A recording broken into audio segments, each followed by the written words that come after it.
Eu sou Alfredo Guarischi. Hoje eu estou aqui com vocês para nós conversarmos um pouco sobre a segurança do paciente nas maternidades. Eu sou cirurgião, eu trabalho hoje em segurança do paciente, além de continuar operando, e eu faço um trabalho misto. Trabalho com forças policiais, falo com processo decisório, eu falo em hospitais. Tá? E por uma série de motivos, principalmente porque eu fiquei muitos anos na Força Aérea Brasileira, eu me interessei muito por que as coisas dão errado, por que ocorrem acidentes. Tá? O objetivo específico dessa aula é nós, dentro do cenário da maternidade, em que é um evento que todos esperam que dê tudo certo, quando na verdade é um evento que pode ter médico, pode não ter médico, é um evento que pode não terminar bem. É esperado. São 9 meses, em média, que nós esperamos que aquele nosso filho, a nossa filha, nasça. E por algum motivo, se alguma coisa não vai dar certo ou não dá certo, o dano é muito grande. Tá? E principalmente, quando a gente estuda evento adverso, fica claro, o maior problema trata-se da comunicação entre as pessoas e do trabalho de equipe. Eu escrevi um livro, juntamente com Philippe Keller, que é um piloto amigo meu, sobre gerenciamento de recursos humanos em saúde. Nada mais é que o CRM, Cockpit Resource Manager, da aviação para a medicina. Me perguntam, como é que eu posso provar que a minha hipótese é certa? Eu me lembro claramente das frases de Carl Sagan, que na ausência de evidência não significa que a evidência não exista. Esse é o ponto. É lógico que nós precisamos medir, nós precisamos ter parâmetros, mas o bom senso é totalmente diferente do senso comum. E nós ficamos o tempo todo em busca de um senso comum, talvez para lidar melhor com a nossa dor, da nossa incapacidade de entender que nós somos imperfeitos e quando alguém diz alguma coisa está errado, ouça e tente ver o que você pode fazer para melhorar o processo. O nosso cenário que nós trabalhamos na maternidade é a sala do parto, o centro cirúrgico. Tá? Nós vamos ter inúmeras transformações no decorrer dos anos. Eu tenho 42 anos formado e eu posso garantir a vocês que mudou muito nesse período. Tá? O parto em casa, isso ainda é uma realidade hoje. Está errado? É possível? Não, acho que tudo é possível. Tudo eventualmente pode ser desejável, desde que haja uma estruturação adequada, assim como o papel da parteira, o papel da família nesse contexto. Tem vários fatores culturais, várias resistências, pouco importa, mas isso é uma realidade possível, não sei se é desejável, mas é possível.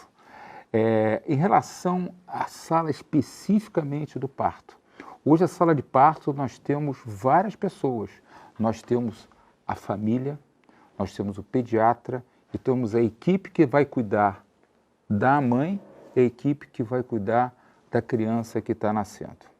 É interessante, nós temos um tempo enorme para se preparar para isso, mas nós não treinamos antes. Por quê?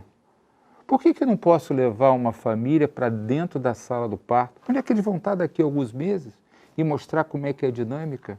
Imagina você entrar num cenário que você já conheça, você vai ficar muito mais confortável. Nesse cenário, e a gente está vendo hoje claramente uma série de transformações, nem sempre o obstetra que acompanha essa mãe é que vai fazer o parto ou vai fazer a cesariana. O papel do anestesista é fundamental, o papel do anestesista, não há anestesista o tempo todo, isso é uma outra realidade. A questão do enfermeiro, do técnico de enfermagem, especializado em lidar com a questão materno-infantil. Temos que lembrar que são duas pessoas, duas criaturas. Tá? A questão do parente. E o parente é interessante, que tem mães que vão ter falta de um marido que vai estar ausente. Ou vai ter outra situação que às vezes a gente não imagina, mas pode estar acontecendo e nós temos que estar preparados para isso. Outra coisa diz respeito a um novo cenário que a gente vê principalmente no cenário particular, porque a presença do fotógrafo, do cinegrafista, virou um espetáculo, um happening. Numa situação de emergência, isso pode ser uma coisa caótica, inibindo, inclusive, fatos que devam ser feitos, mas diante de uma câmera, eventualmente pode ter uma inibição.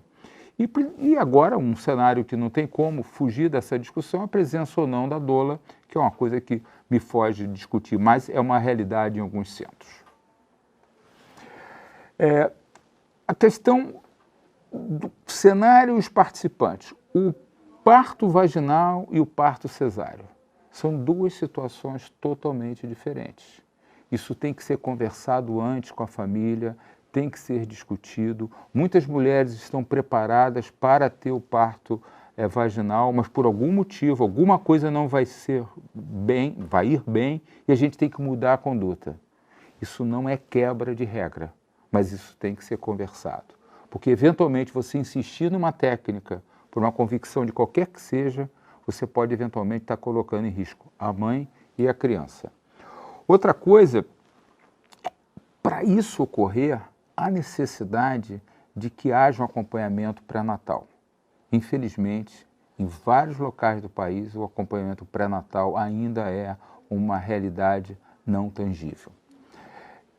Existem também situações especiais, por exemplo, parto de gêmeos. O parto de gêmeo não acontece de uma hora para outra. É óbvio que se eu tenho um ultrassom, eu vou saber que aquilo é um gêmeo. É um parto gemelar, em que a dinâmica desse parto é totalmente diferente desde que seja apenas um feto. Trigêmeos, quadrigêmeos, e a gente tem que estar preparado. Não há espaço para surpresa nessas situações, exceto numa situação de emergência, um parto não programado, em que a equipe se encontra diante de uma situação excepcional. Esta não é a regra. As coisas menos frequentes ocorrem menos vezes e as coisas mais frequentes ocorrem mais vezes. Não há desculpa para negar este fato. Outra coisa diz respeito a duas situações de emergência: o sofrimento fetal e o sofrimento materno, uma emergência materna. Pré-eclâmpsia, situações diversas. Hoje as mulheres têm crianças com maior idade, nós temos mães diabéticas, nós temos uma nova situação. E, eventualmente, a falta de monitorizar o parto, a gente às vezes não percebe como é que está a evolução da criança em relação ao sofrimento. Outra coisa diz respeito ao nascer, há uma emergência daquele pequeno ser, uma parada cardíaca, a necessidade de uma intubação. Eu vou confessar para vocês, eu tive essa experiência. Meu filho menor foi intubado. É uma sensação totalmente diferente. Então, a gente tem que alertar para a família que, eventualmente, isso pode ocorrer. O fato de você dizer para uma pessoa isso eventualmente pode ocorrer, não vai impedir, mas deixar a gente mais seguro. Eu, que trabalhei muitos anos na aviação, você entra no avião, alguém diz para você, olha, pode cair no mar, pode pressurização, você vai ter que usar oxigênio, e ninguém entra em pânico. O fato de você ter sido avisado antes, isso está provado nas emergências, diminui muito o desfecho. Então, nós temos que, com todo cuidado, com toda a técnica de comunicação, explicar para pai, mãe, todo o contexto do que eventualmente pode ocorrer. Logicamente, tem pessoas que vão lidar muito mal com essa notícia, e a gente vai ter que refazer essa notícia. Tem pessoas que têm dificuldade de comunicar o fato. Isso pode ser perfeitamente treinado. E o mais importante, nós podemos simular isso. Basta uma câmera, basta uma gravação e você vê a gravação. E você vai conseguir ver pessoas que têm mais habilidade para se comunicar e pessoas que têm menos habilidade para se comunicar. E, finalmente, a questão do sangramento. Quem já viu um útero que não se contrai, a necessidade de fazer uma histerectomia, tirar o útero, de onde acabou de sair uma criança, é uma situação dramática. Então, a gente tem que estar preparado para essas emergências.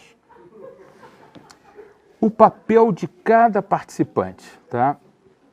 A gente tem muitas variáveis nessa situação, em relação ao que os leigos pensam do que está ocorrendo, em relação à questão profissional de saúde que pode eventualmente estar perdendo foco. Então, tem que ter uma coisa chamada alerta situacional e liderança situacional. Se eu treinei meu time, se alguém realmente está com dificuldade de se conduzir, alguém alerta e a gente retoma o fato, tá?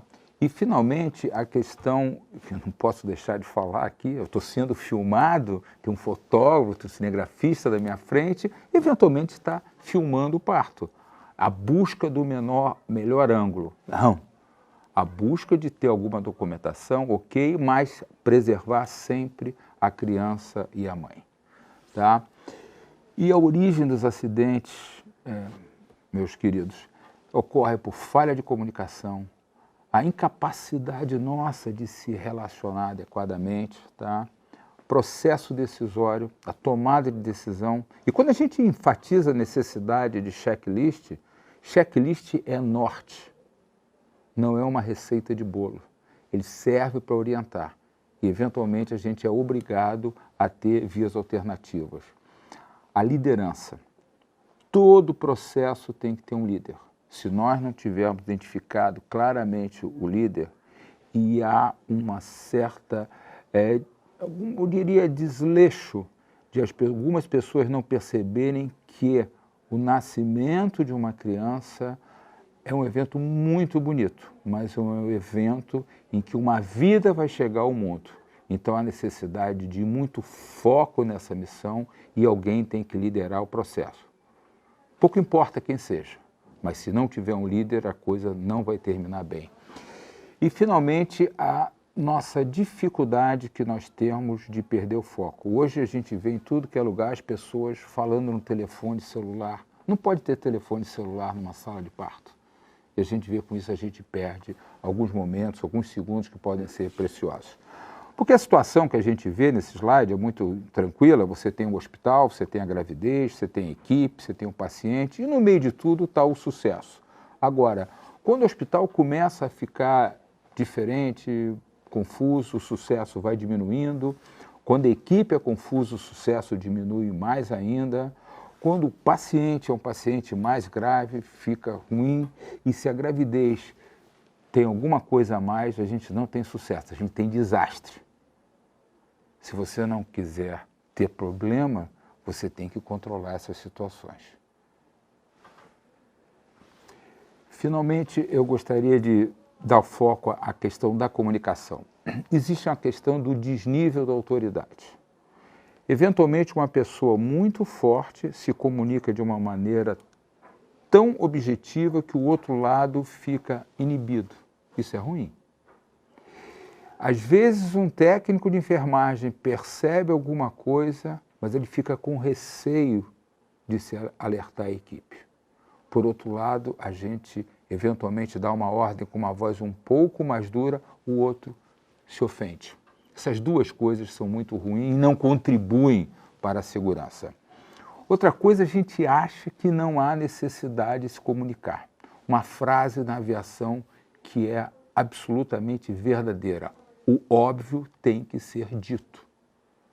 Temos que dizer o óbvio. Ah, mas ele sabe. Não sei se sabe. Pode ter esquecido. Tá? Outra coisa, a comunicação é uma comunicação de duas vias. Eu não falo no rádio quando eu estou comunicando com uma pessoa. Eu estou falando ao vivo e a cores. Então, há necessidade de uma inter-relação. E, além do mais, é o seguinte, quando eu falo, alguém tem que estar ouvindo. Não adianta falar ao mesmo tempo também. Outra coisa de respeito à questão de você não ser claro no que você quer. A mensagem tem que ser direta, não pode ser confusa. Sim, não, não, sim, não, sim. Isso não funciona ou funciona muito mal. Outra coisa, a pergunta tem que ser clara, objetiva. Falta sangue, não tem sangue, vai ter vaga, não vai ter vaga. Nós temos que ter como é que está a pressão, como é que está. Não, a pressão está boa. Não existe pressão boa. Existe uma pressão, existe uma frequência cardíaca, uma frequência respiratória. O bom é subjetivo, tá? Outra coisa, nós não ouvimos com atenção, porque a gente acha que talvez já saiba. Já terminou a frase, não esperou nem terminar a frase, você já sabe o que diz. Isso leva em desastre. E, finalmente, nós não prestamos atenção no detalhe. o detalhe pode fazer a maior diferença. Para isso, a gente tem que ter um roteiro, isso vocês vão ver, vocês podem ver claramente o roteiro do briefing da missão, em que você tem que recepcionar as pessoas, você tem que fazer uma abertura, tem que descrever o cenário, você tem que definir claramente as tarefas, quem vai fazer o quê, em que momento, e finalmente a gente tem que fechar e a partir daí a gente vai para a missão. Terminada a missão, independente da hora que terminar, você tem que parar e debriefar o que aconteceu. Como é que foi? Foi bem? Como é que vocês se comportaram? O que nós tivemos de bom, o que nós tivemos de ruim? E sempre criar um clima permitindo que haja abertura para uma próxima missão. O debriefing não é discussão, não é lavagem de roupa suja, é simplesmente explicar, olha, aconteceu isso. Lembre-se que amanhã estaremos juntos de novo. Isso é muito importante. E quando a gente pensa, isso normalmente tem um comando, tem um papel do líder. Como é que é o líder ideal? Daquele que se comunica bem, aquele que é mais autoritário, aquele... Enfim, depende. Principalmente em relação à situação. Tem pessoas que têm uma liderança inata que naquele momento não vai bem. Daí porque a questão do briefing e o debriefing ajuda claramente a nós podermos entender qual é o tipo de líder que vai ser melhor e, eventualmente, esse líder tem que ser comunicado que o processo dele talvez precise ser reciclado. Como a gente resolve conflitos? A gente resolve conflito querendo resolver o conflito. Essa é a primeira premissa de querer resolver o conflito. Se eu quero uma guerra, eu vou ter guerra. E o ambiente de saúde não é um ambiente de guerra. Principalmente quando a gente pensa na maternidade, que é um momento de alegria, mas quando as coisas não estão indo bem, as pessoas ficam sem entender, ficam meio que perdidas. Alguém tem que dar um norte, alguém tem que assumir. Esse alguém é o mais preparado para fazer o que quem tem uma informação mais importante que não precisa ser o mais antigo ou o mais graduado.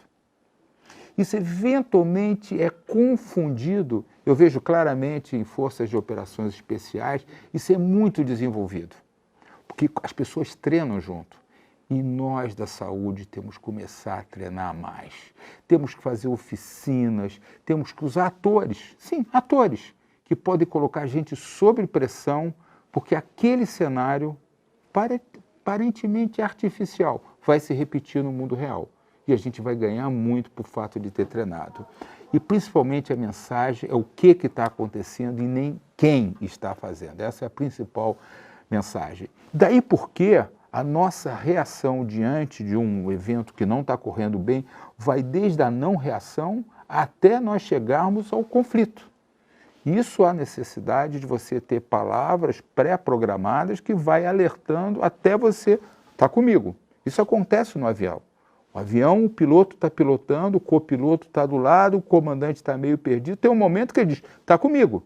E como ele treinou, ele sabe que ele ficou cego. Uma coisa chamada visão em túnel. Frequentemente nós temos visão em túnel, por pré-conceitos que nós carregamos ou com dificuldade de dizer, errei. Então, quando a gente fala em errou, a gente pensa logo em judicialização. Isso é um grave equívoco.